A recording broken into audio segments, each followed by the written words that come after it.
Alors nous le disions au début de cette messe, la fête de l'Ascension est une fête majeure. C'est une fête majeure parce qu'elle marque le moment où les disciples sont convoqués par le Christ ressuscité à ne plus le chercher à l'extérieur d'eux-mêmes, mais bien à l'intérieur.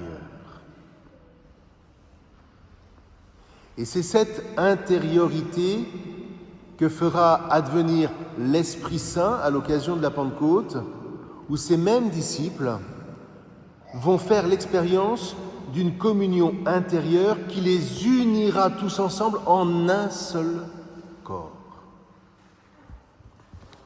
Alors les actes des apôtres commencent par cet épisode de l'Ascension. On est au tout premier chapitre. Et Saint Luc dit « Jésus a été élevé ». Et il précise « La nuée l'a repris loin de leurs yeux ». Le verbe « élevé » dans la Bible n'a jamais signifié que Jésus se soit envolé.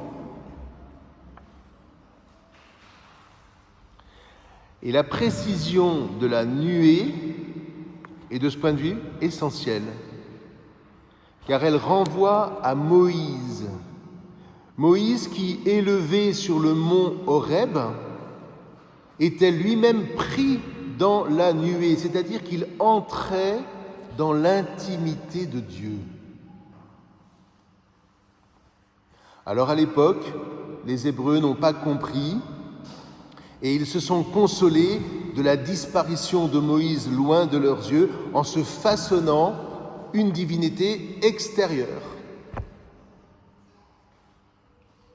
Et voilà que Jésus, lui, avait préparé ses disciples. Il les avait préparés précisément à prendre ce chemin de l'intériorité. Là où, plongeant à l'intime d'eux-mêmes, ils pouvaient se découvrir unis à Dieu, unis à Jésus et à son Père, et donc vivants de la vie même de Dieu. Dans cet amour inimaginable, dans cet entre-deux qui les faisait tout à coup vivre plus pleinement. Jésus leur avait dit « Je suis le chemin, la vérité et la vie ». Saint Augustin, au livre 3 de ses Confessions, écrit ceci. « Tu étais plus intime à moi-même que l'intime de moi-même, plus élevé que les cimes de moi-même. »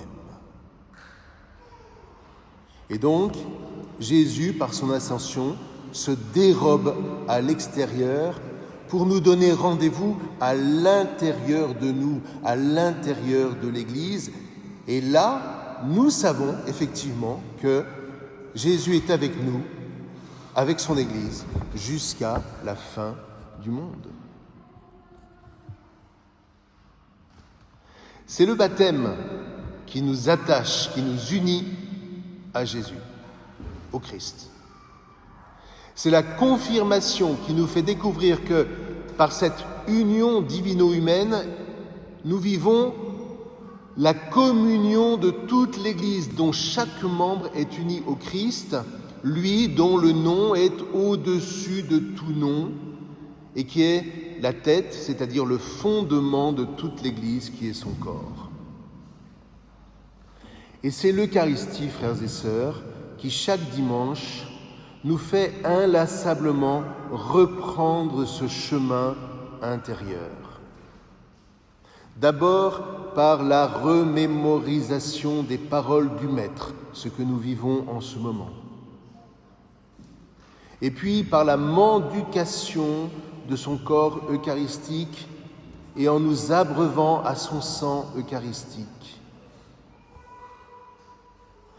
Par cette communion, nous consentons à recevoir le Christ à l'intérieur de nous-mêmes et à ne plus le chercher à l'extérieur.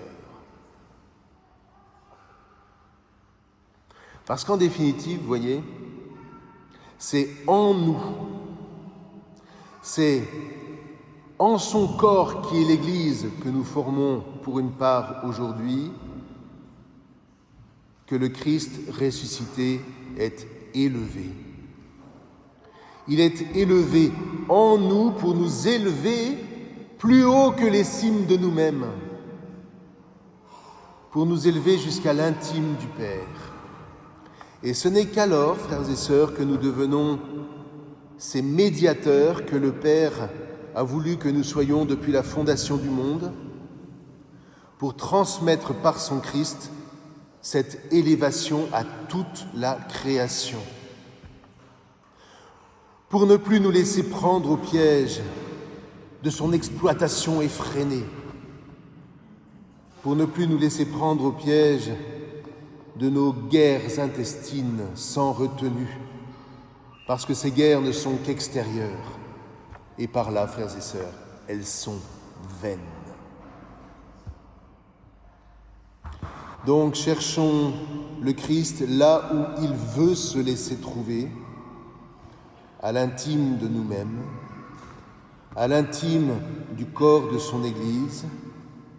Là est véritablement le mystère de son ascension, où son Eucharistie nous reconduit inlassablement, c'est-à-dire en nous. Amen.